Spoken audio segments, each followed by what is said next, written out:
Good morning everyone. आज हम class 10th का चैप्टर नंबर 2 से टॉपिक करेंगे importance of pH in everyday life. इसमें आज हम समझेंगे कि पीएच इतनी इम्पोर्टेंट क्यों है। देखो, जितने भी ऑर्गेनिजम्स हैं, चाहे वो आपका सिंगल सेल्ड ऑर्गेनिज्म है या मल्टी सेलुलर ऑर्गेनिज्म है, जितने भी लिविंग ऑर्गेनिज्म हैं उन सब के अंदर चलता है मेटाबॉलिज्म। और इस मेटाबॉलिज्म को दो पार्ट्स में हम डिवाइड कर सकते हैं, कैटाबॉलिज्म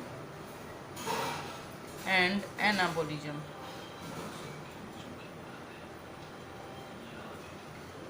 कैटाबॉलिज्म का मतलब होता है जहाँ पर कोई एक सब्सटेंस ब्रेकआउट हो दो या दो से ज़्यादा सब्सटेंसेस में। एनाबॉलिज्म में जहाँ दो या दो से ज़्यादा सब्सटेंसेस या केमिकल्स फॉर्म करे एक नई किसी केमिकल को या सब्सटेंस को। तो जहाँ ये कैटाबॉलिज्म हुआ, जहाँ कोई चीज़ टूट के नई चीज़ों में बदली हो, जहाँ पर कोई नई चीज़ बनी है, तो यहाँ पर ज़रूरत होती है एंजाइम्स की। यहाँ रिक्वायरमेंट होती है एंजाइम की, चाहे कैटाबॉलिक रिएक्शन हो या एनाबॉलिक रिएक्शन हो। ये एंजाइम्स जो हैं ये बेसिकली प्रोटीन्स होते हैं, स्पेशल हमारी बॉडी में हर किसी ऑर्गेनिज्म में मिलने वाले प्रोटीन्स के स्ट्रक्चर हैं, एंजाइम्स होते हैं। अब ये एंजाइम्स जो हैं यही इन कैटाबॉलिक और एनाबॉलिक रिएक्शंस को करते हैं, और यही एंजाइम होते हैं वेरी वेरी पीएच सेंसिटिव। कि अगर पीएच जिस पीएच रेंज में काम करते हैं, अगर उस पीएच रेंज से वैल्यू थोड़ी कम या ज़्यादा है तो ये एंजाइम्स प्रॉपर फंक्शन नहीं कर पाते, और फंक्शन प्रॉपर नहीं होगा तो बॉडी में कैटाबॉलिज्म और एनाबॉलिज्म नहीं होगा। मतलब कहने का मतलब मेटाबॉलिज्म ही नहीं हुआ, और मेटाबॉलिज्म नहीं हुआ तो लिविंग ऑर्गेनिज्म सर्वाइवल रेट कम हो जाएगा, सर्वाइव ही नहीं कर पाएगा, क्योंकि हर लिविंग ऑर्गेनिज्म मेटाबॉलिज्म करता है। सो इससे हमें क्या आइडिया हो कि pH sensitive pH value pH का मेंटेन होना बॉडी में बहुत ज़्यादा इम्पोर्टेंट है, क्योंकि पीएच अगर वेरी करती है तो बॉडी की इम्पोर्टेंट एक्टिविटीज़ या रिएक्शंस नहीं हो पाती। ठीक है, अब इसको इसलिए हम यहाँ से आइडिया हो सकता है कि पीएच तो बहुत ज़्यादा इम्पोर्टेंट है, कि पीएच से ही हमारी बॉडी में मोस्टली एक्टिविटीज़ होती हैं। अब आपने एसिड रेन के बारे में सुना होगा। एसिड रेन क्या होती है? एसिड रेन क्या है, जिसमें हम पढ़ते आ रहे हैं कि जब रेन वाटर के अंदर एसिड्स मिल जाएं, बेसिकली कौन सी एसिडिक गैसेज मिल जाएं, तो वो जो वाटर है वो एसिडिक हो जाएगा, उसी को हम एसिड रेन कहते हैं। तो वो कौन सी दो गैसेज हैं? आज इतनी ज़्यादा इंडस्ट्रीज हम हर जगह इतनी डेवलप हो चुकी हैं कि एयर में इतना पॉल्यूशन हो चुका है, और दो गैसेज बहुत ज़्यादा अमाउंट में बढ़ चुकी है। One is the SO2, another is the NO2। इसमें SO2 सबसे इम्पोर्टेंट मानी जाती है। ये गैसेज ड्यू टू व्हीकल्स की बर्निंग, जो पेट्रोल की बर्निंग से, और इंडस्ट्रीज की इतनी ज़्यादा डेवलपमेंट होने से, जहाँ पर इतनी ज़्यादा गैस प्रोड्यूस हो रही है SO2, ये जो गैस है ये एयर में बहुत ज़्यादा अमाउंट में प्रेजेंट हो चुकी है। जब रेन होती है तो रेन वाटर के साथ ये SO2 गैस मिक्स हो जाती है, मीन्स ये गैस वाटर से अंदर डिजोल्व हो जाएगी, घुल जाएगी, और वाटर को बना देगी एक एसिड में, जिसे कहते हैं सल्फ्यूरस एसिड। अब ये जब सल्फ्यूरस एसिड अर्थ पे आएगा और अर्थ में आके वाटर बॉडीज़ में ऐड होगा। Water bodies means like reverse के अंदर वाटर बॉडीज़, जैसे कि रिवर्स है, लेक्स हैं, उनके अंदर जाएगा, तो वहाँ के वाटर को कैसा कर देगा, जो रिवर का वाटर है वो एसिडिक हो जाएगा।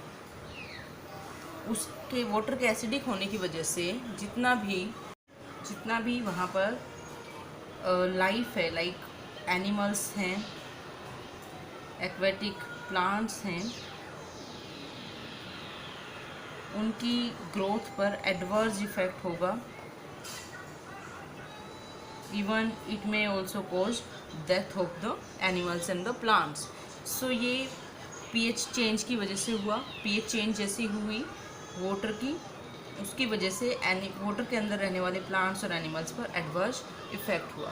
तो पीएच की इम्पोर्टेंस हमने यहाँ पर कि लिविंग ऑर्गेनिज्म से पीएच की इम्पोर्टेंस है, और ये जो एक्वेटिक प्लांट्स और एनिमल्स हैं उनके अंदर वाटर का अगर पीएच वैल्यू चेंज होते हैं तो वहाँ पर क्या इफेक्ट पड़ता है। ये हमने दो टॉपिक किया। अभी थर्ड हम इस होगा पीएच का रोल डाइजेस्टिव सिस्टम में। हमने चैप्टर नंबर 6 में पढ़ा है कि हमारा डाइजेस्टिव सिस्टम माउथ से एनस तक है, और जो डाइजेस्टिव सिस्टम में ही हमारा एक इम्पोर्टेंट पार्ट आता है, दैट इज़ स्टमक। जो स्टमक है, स्टमक रिलीज करता है गैस्ट्रिक जूस। अगर चैप्टर नंबर 6 में हम डाइजेस्टिव सिस्टम को पढ़ें तो वहाँ स्टमक का इम्पोर्टेंट रोल है। स्टमक रिलीज करता है जूस को। जूस में इस मिक्सचर है, और इस मिक्सचर में क्या प्रेजेंट है? HCl, mucus and the pepsin enzyme. So जो ये HCl है, obvious बात है, ये क्या है? एसिडिक है। तो हम यही पढ़ रहे हैं, तो एसिडिक पीएच का है या एसिड होता है। तो इस HCl का क्या रोल है? ये HCl एक तो काम करता है, ये जो पेप्सिन एंजाइम है इसको एक्टिवेट करता है, और दूसरा काम करता है जो HCl है, इसका दूसरा वर्क है कि जो भी अगर जर्म्स हैं फूड के अंदर, उनको किल करने का काम करता है। तो ये दो इम्पोर्टेंट क्या है, फंक्शन है HCl की। और HCl क्या है? एक एसिडिक सब्सटेंस है।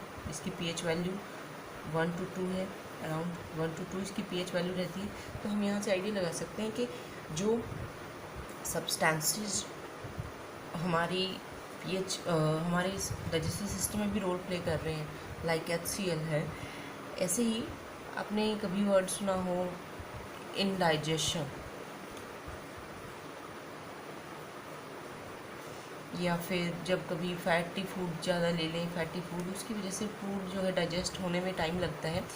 उस टाइम हमारे स्टमक में ऐसा लगता है कि हमारा स्टमक बहुत भरा भरा है, और उस स्टमक में फूड है तो स्टमक क्या निकालेगा? गैस्ट्रिक जूस निकालेगा। गैस्ट्रिक जूस में क्या होता है?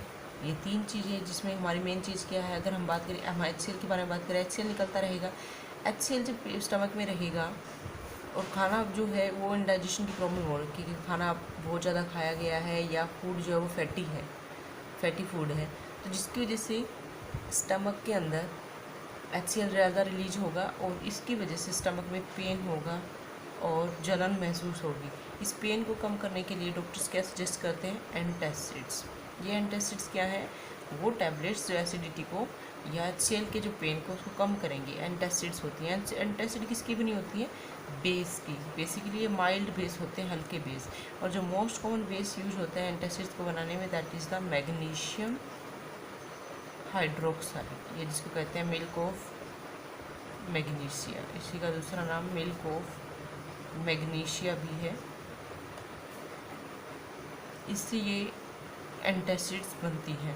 एंटासिड्स क्या करता है? HCl के असर को ख़त्म करता है। तो ये हम यहाँ से कि देखो एसिड्स का और बेसिस का क्या है। एसिड्स तो है हमारे खुद की बॉडी में, जिसका इम्पोर्टेंट काम है डाइजेशन में, और जब एसिड की लेवल बॉडी में ज़्यादा बढ़ जाए तो हमारी बॉडी में उस एसिड के लेवल को कम करने के लिए हम कुछ जो भी सब्सटेंसेस लेंगे वो बेसिक नेचर के लिए, क्योंकि हमने पढ़ा है कि एसिड्स के असर को बेस ख़त्म करता है।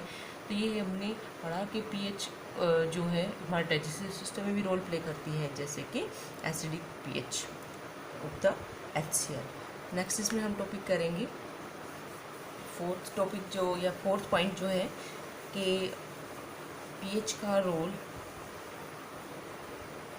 टूथ डिकेइंग में भी है। If there is change in the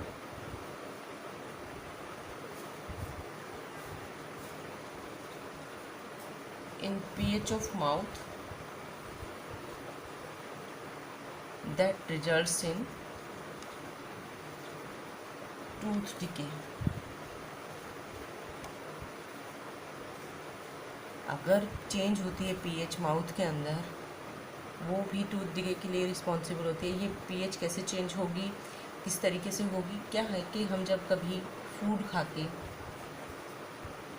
हमने शुगरी फूड खाया, मीठा, या जो भी हम खाना खाते हैं शुगरी फूड है सपोज, ये वो फूड हमने क्या किया? हमने अपने दांतों को साफ़ नहीं किया, माउथ को वॉश नहीं किया, तो वो जो शुगर फूड है वो हमारे माउथ में रहेगा। हमारे माउथ में होते हैं बैक्टीरिया, हमारा नेचुरल फ्लोरा होता है, हमारे मुंह के अंदर ही बैक्टीरिया होते हैं। वो जो बैक्टीरिया है वो शुगरी फूड को या शुगर को एसिडिक सब्सटेंस में कन्वर्ट कर देते हैं। अब ये एसिडिक सब्सटेंस जो है हमारे टूथ एनिमल को ब्रेक डाउन करना शुरू कर देते हैं। टूथ एनिमल जो है वो हमारे टूथ एनिमल को डिके करना शुरू कर देते हैं। और टूथ एनिमल जो है हमारे टूथ का हार्डेस्ट पार्ट होता है, ये हमारी बॉडी का हार्डेस्ट पार्ट होता है। सो एसिडिक सब्सटेंस, तो हमने यहाँ पर क्या है कि पीएच चेंज होने से हमारे टूथ डिके का भी, पीएच चेंज जो है उसकी वजह से टूथ डिके भी स्टार्ट हो सकता है। तो ये भी क्या है, एक पीएच का रोल है कि पीएच चेंज होते ही हमारे दांतों को भी हार्म होना शुरू हो जाता है, अगर जो बैक्टीरिया माउथ के अंदर प्रेजेंट है वो शुगर की सब्सटेंस को एसिडिक सब्सटेंस में कन्वर्ट कर दे। तो ये एक आपका नेक्स्ट पॉइंट था पीएच का। नेक्स्ट इसमें है जो कुछ ऑर्गेनिजम्स हैं लाइक एंड जो है आपकी लाइक प्लांट्स हैं कुछ, लाइक नेटल प्लांट, ये हिली एरिया में मिलने वाला प्लांट है। ये प्लांट, इसके लीव्स की स्टिंग्स, लीव्स में इसकी लीव्स पर एसिड, इसकी लीव्स को अगर टच कर लिया जाए तो इसकी लीव से एसिड रिलीज होता है और वो एसिड है मिथेनोइक एसिड।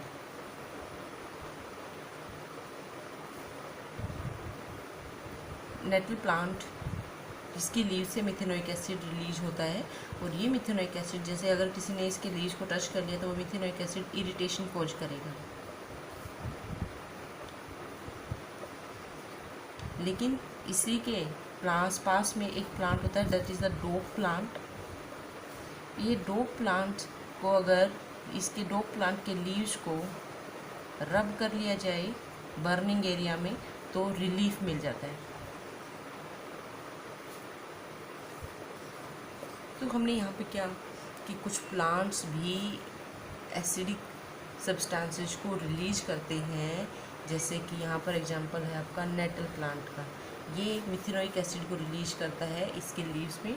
अगर ये प्लांट हिली एरिया में मिलने वाला प्लांट है और नेचर में इतनी ब्यूटी है कि नेचर में इसी प्लांट के नियर में एक और प्लांट होता है डोप प्लांट। वो प्लांट एक रिलीफ देने वाला प्लांट है। उसके लीव्स में अगर किसी के हाथ पे नेटल प्लांट टच हो गया, इसकी लीफ टच हो गई तो उस बंदे का हाथ स्वेल कर जाएगा, इरिटेशन होगी उसको और उसको स्वेलिंग हो जाती है। तो ये मिथेनोइक एसिड की वजह से होती है, क्योंकि इस नेटल प्लांट के लीव से मिथेनोइक एसिड रिलीज होता है।